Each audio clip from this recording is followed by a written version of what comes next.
Welcome everybody to another About the Cards live on locations, collector spotlights. We're lucky enough to sit down today with the CEO of COMC, Tim. Hello. And we've got Junk Wax Twins over here, Stephan Loeffler, always big Shep, hanging out at the National. And there was an awesome thing of sending out time with Tim, which I thought was amazing. And we're going to get to sit down and kind of go over the website, what they offer, what it's all about, how it started. So I'm really excited. So, awesome. So Tim, let's give us a little history on the site and how the brainchild started and to where it is now. It's huge. Literally, the concept came from me figuring out how to make money on eBay. So I was buying from the largest sellers I could find so that I could get stuff at a good price. And I noticed that like little guys just couldn't compete. Like this was back in like 2003. In order to get a good deal on the kind of stuff that I was looking for, usually a couple dollar cards, you had to buy them in lots, and you'd get killed on shipping if the people didn't have a lot of stuff to buy. So I was thinking, this just seems like a waste. Like half of what I'm spending is going to go towards shipping, and I can only buy from really big sellers. So what if we all pooled our resources and had some central warehouse that stored things, and they knew how to ship, and I would buy stuff off eBay, and it'd come in diaper bags and duct tape, and it's just like it was just sort of leftover supplies that they use for shipping. I'm sure a lot of that stuff has gotten better over the years, but the maybe not. The idea was just to have a team that's trained at doing it, that could get the right supplies, that could do it efficiently. They could probably do it better and cheaper than any of us could do on our own. And I wanted it to be kind of a fair opportunity for a collector to compete with a huge seller if they've got the same card. Sure, if they've got something that you don't, you can't compete with them. But if it's the same card, they should be on an even playing field, where I felt like with eBay, the largest sellers got way better prices. And so the little guy just couldn't really collect. So I wanted to create an opportunity for the kind of stuff that I was collecting, the couple dollar cards. And that's really what our focus was for the first several years of the site, just enabling what we called the $1 to $100 market. We've been adapting that, and especially some changes we made this past year, where we're trying to make the fee structure and our service more appealing for higher dollar cards and bump that threshold up. So maybe people are sending us their $100 to $1,000 or even $10,000 cards. So that's a just really quick overview of the initial thinking, like why I set out to do this. Yeah, it's a great site. I mean, I've been on there since I think 2012 when I got back into the hobby. And you're able to. Well, my favorite thing is I'm a big George Brett collector, so I'm able to collect random, off-brand cards that I might not find, or comics or stickers. Save them up, and then you got a real cheap shipping fee, and then I send them to myself, and it's like a surprise day because sometimes it's like, I forgot I bought this. I bought this. Like, oh look, there's McDonald's gold card. So that's one of my favorite things. We've seen a lot of growth and expansion in your company in the last few years. I mean, it's really taken off. What do you attribute that to? More collectors finding you, or just people enjoying the strategy of how to go in there and buy cards? I mean, we've had pretty steady growth the whole time, but obviously we've crossed some thresholds where more and more people are seeing us, and I think it's just it takes a little while to adjust. Most people were used to eBay. That was the thing that everybody used for so long. And then as people started seeing, gosh, there's an alternative here. How does this work? It's not like most other websites where you just put things in your shopping cart, you pay, you're done, it's over. We let you do things like take so long to ship that you forgot what you purchased. So it's just a different paradigm.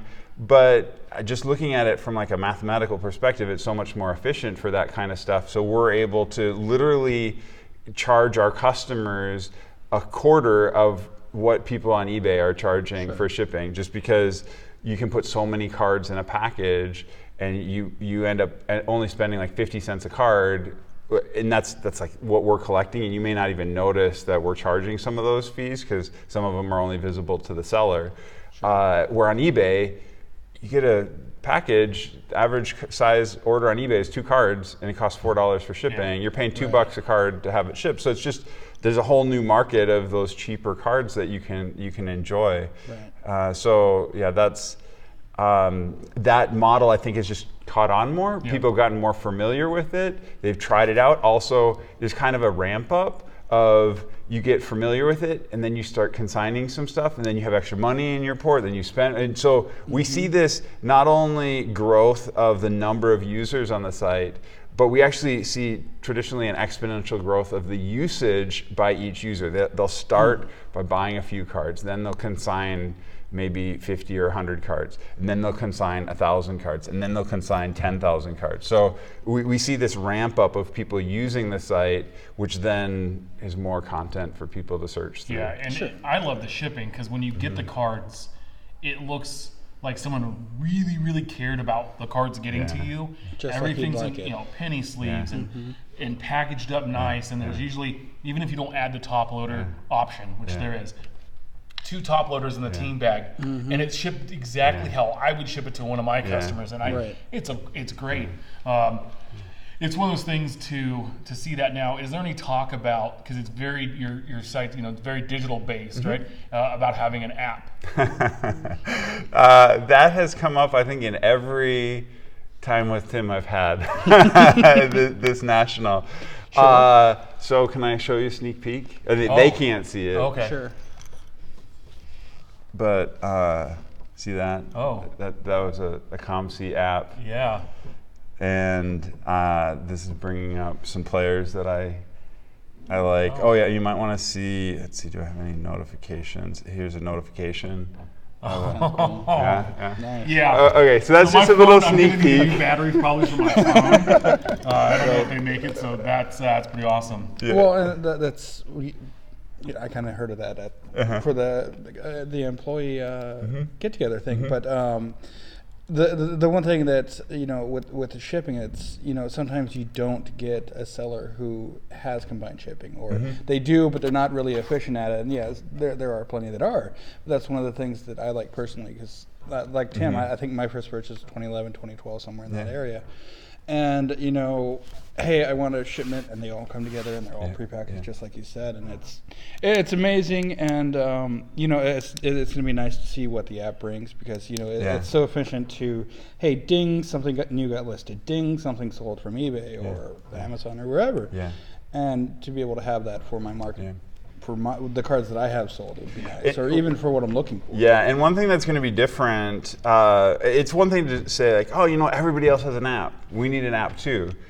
The COMC app experience is going to be different than you've had like on eBay, for example. Sure. eBay will send like a daily notification that there's stuff that you might be interested in, because you know what? When you sit down to buy off eBay, you got to dedicate time. Sure. It's not like, oh, I got a ding, I'm going to quick bid, I'm done. Like, I'm going to then look at what else they have for sale. I got to make sure that I'm going to get a decent price on shipping. Do they offer combined shipping? I got to really check out how reputable are they. It's an ordeal. You got to set aside time to do it. On COMC, you get that notification, you click the button, you purchase, you're done in 5 seconds. Yeah. So you don't have to think like, well, do I have enough stuff that I want to buy from that person, because you got this shipment coming to you. So the whole way you use it is going to be very different. On eBay, you can set up some saved searches and get notified on things. What we expect on COMC is you're going to have a lot of things that you're getting notified on, or in your case, like any Twins card. And so what we want to do is give you very specific matches. It's not just like, oh, someone did a T-shirt that has the Twins on it. It's I'm looking for base Twins cards, right? Like you're not looking for you don't want to get notified and have to flip through stuff that you've seen 50 copies of it before. In fact, we're also going to be integrating what we're referring to as a registry, where you can basically tell us what you have. Right. So then we don't have to ping you every time something comes up that you already have. Right. And so you can really focus your attention, and then you're going to build up kind of that demand list, the things that you want, and then we're going to notify you. And then as sellers, we're going to be able to tell sellers, this is the stuff people are looking for. Like you put it on the site, their pocket is going to buzz when it hits the site. And so now they know what stuff to start. So it's really going to change. That really isn't offered anywhere in the industry. Definitely. The other thing that I think the site is best for is someone gave me a 5,000 count box of Bowman over the last 6 years. Yeah. Bowman Draft, Bowman Chrome, regular issue Bowman, and you can't tell, like, okay, where does this belong? Go to COMC, type in like Joe Panic, BCB, whatever, the card number pops up, tells you what set it belongs to. Yeah. So then you don't feel as dumb as I did for hours just sitting there trying to figure it out. You guys offer that source to go in and be like a dedicated resource to collectors. Besides offering the cards to buy, you see what the market is for a card, for a single that you can't really find on eBay, because what's on there is more, hey, let's do my team set, my player set, let's build this, and that's what I love, because that is the heart of collecting, I think. And the big hits are fun and whatever, but that's what it's all about to me. And go on there and be able to see that, and then be able to research and find out what you have, and you might find something on there that you've never seen before. That's my favorite thing. So one of the guys I listen to another podcast in Sports Card Radio, Colin. He had posted right before I left for the National, he had had a podcast, and so I listened. He's like, hey, there's 4 things I really want to see COMC do. I'd love to. So we know each other pretty well, so I said, hey, can I steal your questions? So we're going to talk to him. All right, cool. And by the way, like, I've never seen somebody, he doesn't carry the flag for anybody but you guys. And, he's always like the antagonist with everybody, and because he believes in what you're doing. He sees the benefits. So first is he wants to be able to basically post like an ad to a seller. So saying, hey, like, I'm looking to buy Luka cards. You have a Luka card, Prism, I'm going to offer XYZ for it. So I'm going to looking to buy 20 of them. Right. So this kind of gets to the registry idea, where you can declare cards that you have. Corresponding to that is cards that you want.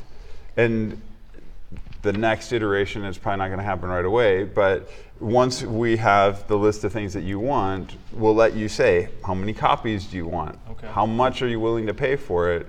So then it's not just, hey, there are people that are interested in these things, but specifically, what are they willing to pay for those things? His other one was being able to have like an auction option for cards. Yeah, I actually just had a really good conversation with one of my employees about, as we're going into more high-end items, I mentioned that that's been a focus for us. One of the things that's really important is that sellers are able to achieve what I'm referring to as the unknown potential. Excuse me. So there's cards that are rare, and you don't really know what it's going to go for. And on COMC, unfortunately, at the moment, the best you can do is just overprice the card, and then maybe someone will give you an offer on it. But sometimes what people are willing to pay is 20x what you think it's going to go for. So we want to support auctions, and we've dabbled in experimenting with auctions, and we've done a bunch of research and gotten certifications, and we're kind of laying the foundation for doing auctions. So expect to see them. I don't know exactly what the time frame is going to be on that. But one thing, just like I mentioned with apps, our auction experience is very different. Even in the month or so where we tested out some auctions, I noticed one of the things that was so different about COMC auctions versus anywhere else is I didn't have to do any work when the auction ended. I could, if I had enough money in my account, the money switches hands and the items switch hands. So I don't have to, today, like on eBay, if I bid on a number of things, I get a notification that I need to pay somebody. And then I got to go look and see, okay, is there anything else I want to buy so I can keep the shipping? It's a big ordeal just to go pay. But when we do auctions, when the auction ends, it's done. It's done, and you're paid. Yeah. And the seller feels good because I know selling on eBay, and you have an auction in like 4 days later, so he's not paid 99 cents for whatever card. Right. Yeah. And then you had to go do the shipping and everything else. So obviously on COMC, we're taking care of all that for you. So just the whole auction experience is way, way, way better. Just because of the infrastructure that we have around. It's a different experience. So we're looking forward to making that something that is available for people that are selling individual cards. We'll figure out how we want to do it so that we don't just get flooded with auctions. And then also for people that are selling ports, I think it'll be really valuable. Auctions on ports are really helpful. I sold a port, and that was like a great experience. I put it up there, had a couple make some offers, and was like, hey, that's a good deal. Let's do that. So that's really cool. The other thing was trading. Yeah. So being able to, so if you have the registry and you have a want, you see like, hey, that guy's got a need and I have it, but he's got something I want. Like, exactly. Hey, can we swap cards? Exactly. I was just emailing with someone recently about the COMC trade experience. And I have a bunch of ideas I want to do down the road, but you can imagine, just with what we've talked about here, if we know what you have and what you want, and what you have and what you want, either of you can look at each other's ports, and we could show you right away things that you should swap. And then it's just a matter of how do you even this out? And either of you can initiate, like, okay, I want to send, just like an offer, send this offer, a trade offer, but it has cards going in both directions. Instead of today, cards go one, money goes the other. Now you could have cards go in both directions, and then optionally, maybe there's some extra store credit just to balance out the offer. Kind of like when they're trading a superstar, and you went like the with the Diamondbacks, they sent Greinke and some cash, but reverse that. So that that's the natural progression, but it's all building on top of. We have this progression of features, and then all of a sudden, the trading is going to be a natural fit for that. Any thoughts on doing grading service? Well, because you kind of give an idea of what the card is when it's listed, right? Yeah. But doing like, all the other stuff going on, and you guys are really tech based. Yeah. So I am very hesitant to going into anything like. I have a lot of respect for the companies that do grading. It is not an easy job at all. That you're taking on a whole lot of new responsibility. We have some great relationships with both BGS and PSA. They do an awesome service. I've thought about maybe there's something we can do that's different. And this is super, super preliminary. But maybe we can use technology to somehow like certify a card and make sure that it's the same card, but not really make a decision about like what. This is a real card. Well, we could do some authentication and make sure that it's a legitimate card, and then kind of like fingerprint the card, kind of not actually edit or change the card itself, but digitally document this is that card. It kind of today we just take a couple pictures and you can see a lot of details in it, but if it's a really valuable card that's worth grading, then maybe it's worth doing some extra documentation of this is the card that I own. There's a lot more to figure out in that whole story, but short version, I'm hesitant to going towards us doing any kind of grading. I would prefer it be done by an independent third party, and we just provide good integration with them. If you don't know, if you've not been on, check it out, because when you get to see all the cards, every version, it's just not one of 1991 Upper Deck Jack McDowell. Like, it's every card scanned, and you can see the front, you can zoom in, you can flip it over, you can see the back, you see all the details. It really helps you make a decision of, like especially like 71 Tops being a black board. It's very condition sensitive, but you have tons of options of those cards and go on and pick which one you think looks best to you and purchase it. So. Well, and that's the thing that I was going to bring up, that I sent a message early on to the main account. I said, so because I chase weird and obscure variations and print mark slightly different here, slightly different there. If I order something, am I getting that exact card, or are you guys just going to a binder or a box and going, this one? And, it is, because I've seen it through purchase, and they confirmed it naturally. And the one in particular, I bought a 67 Tops league leader. It had, I think, Frank Robinson, Killebrew, and someone else. But it was cropped, so like the white part of the printing sheet was like this much. The rest of the cards like offset. This. Yeah. Huge offset. Yeah. At a great price, decent price. Yeah. And it was straight into my inventory. And that's, with being able to see that as a great resource too. Okay, well, this one has the hologram for this, but it's not labeled because it's just a thing not to tackle yet. But that's what it is. That's what I'm getting. Yeah. Now it's mine. Yeah. Or, like the Turn Back the Clock, Tony Olivas. Some of them don't have the the copyrights on the back. Yeah. One person had it on the site, and it's like the guy that's known for having all of the obscure junk wax gems. And it's a great price, pick it up. Yeah.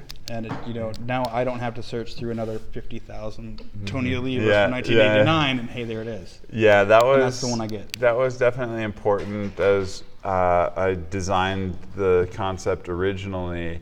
I wanted people to be able to see the exact card they're going to get. I was really fed up at the time. This was back again, 2003, 4, 5.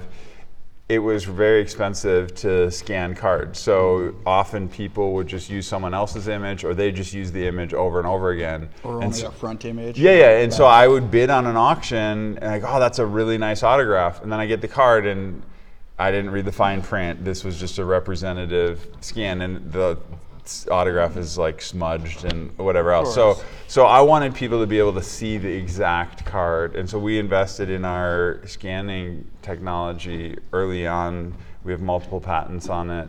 So that was really important to get that cost effective, so that we could have that audit trail of this is the exact card. When we're shipping the order, we can have someone take a look at it, and yep, that's the same one that has that's offset and everything.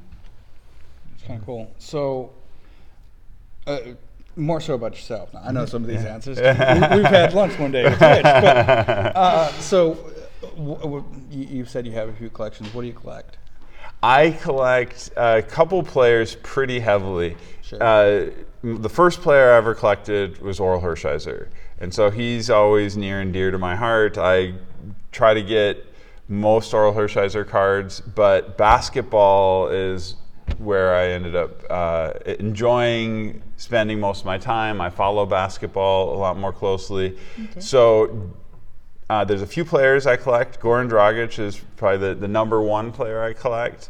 The rest of the players I collect are generally people that I played basketball with. I actually got to be on the court with them at like a league during the summer, or I played with them when they were in high school.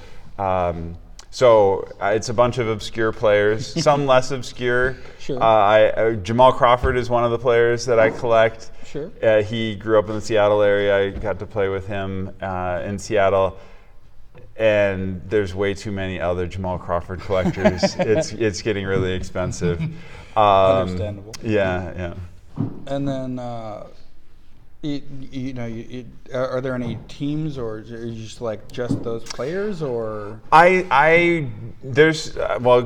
up in Minnesota, I really like the Timberwolves, which is very painful to like. Yes, it is. And so often I'll just just before I came here, I picked up some cards that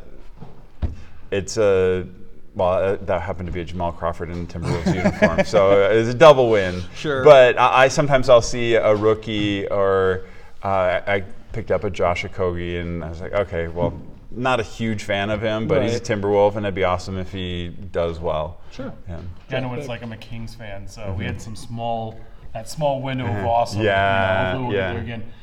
So real quick, how did you fall in with I'm going to collect Goran Dragic? How did that come about? Okay, so specifically, I saw the game the Suns played against the Spurs in the playoffs back, I don't know, it must have been 2010, 2011.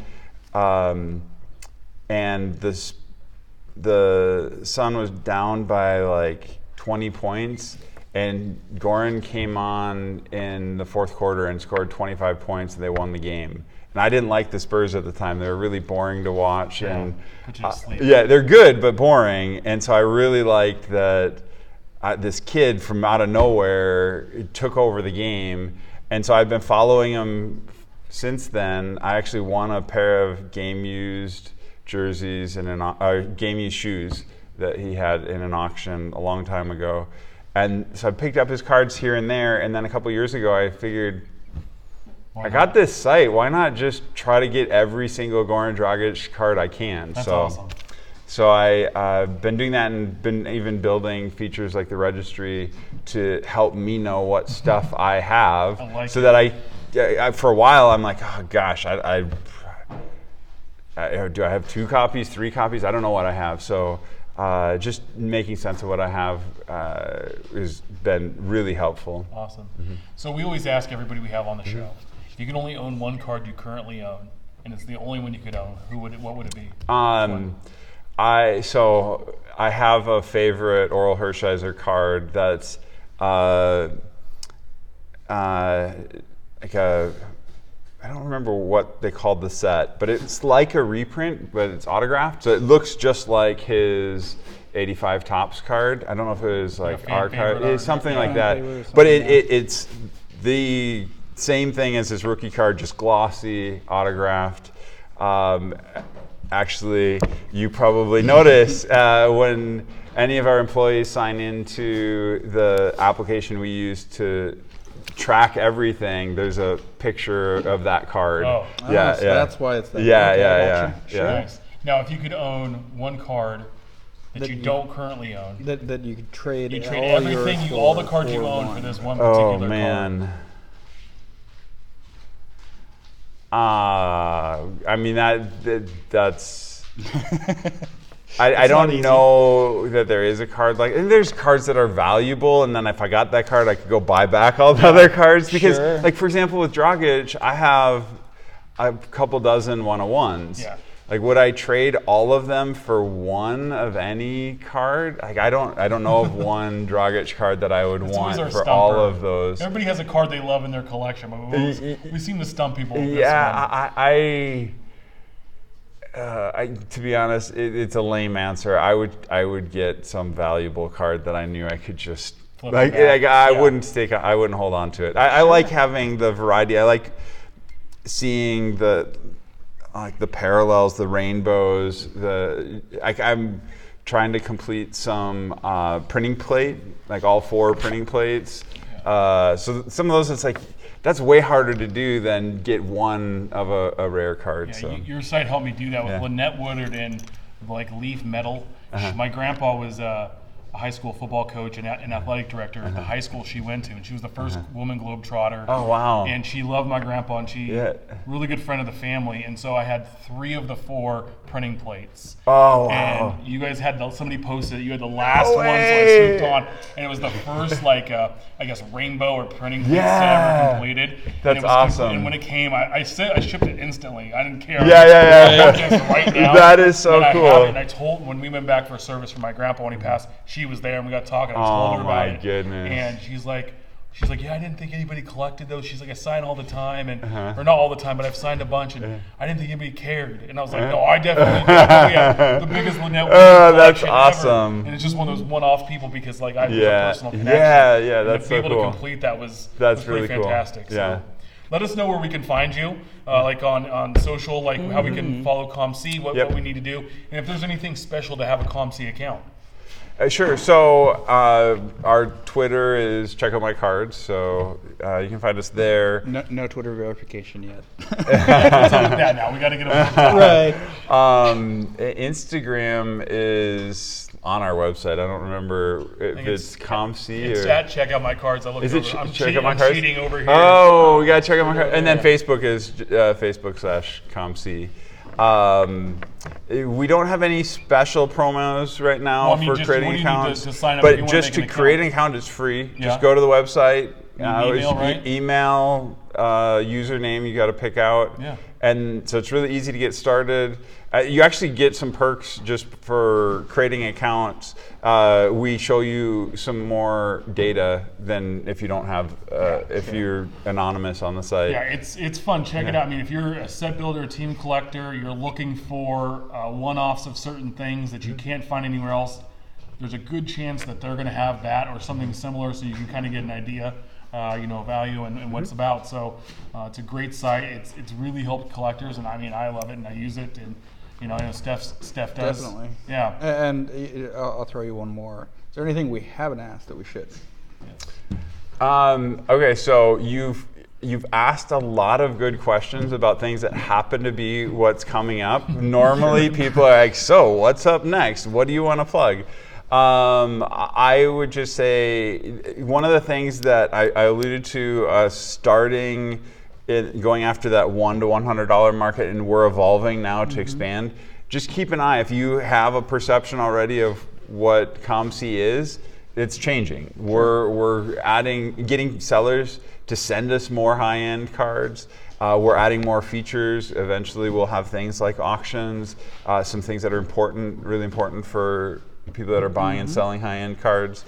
But the service is always changing and growing. So we're going to be offering, for example, mobile app here pretty soon. We talked about Wantless, all sorts of really exciting things. So just keep an eye on COMC. Awesome. So we're constantly growing. With that, what's the highest sold card that you've had? I believe it's a PSA 10 Jordan rookie. Okay. Yeah, I would have to double check on that. Yeah. That's cool. Yeah. Well, Tim, we appreciate the time. Thank you. Absolutely. And also, too, if you ever get a chance to come to National, they always have great submission stuff when you come in. I think you can drop off 1,000. Wheel 1,000 this year. So it's been cool. So if you ever get the opportunity to come out and try it, check out their site for sure. It's an awesome service. We appreciate you hanging out with us, and we'll be back with some more collector spotlights and live on locations. Yes. Thank you.